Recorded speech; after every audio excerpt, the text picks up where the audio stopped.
Security update: old devices set to lose access to WhatsApp.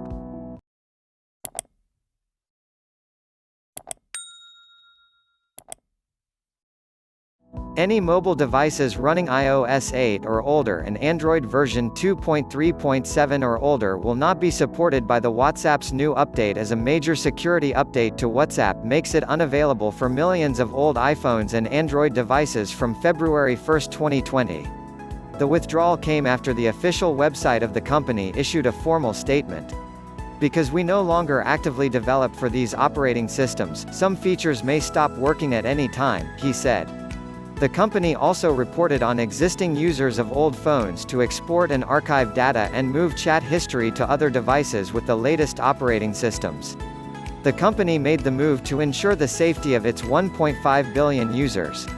Previously, it removed support for Windows phones in December 2019, just as Microsoft backed up support for Windows 10 and lower mobile operating systems.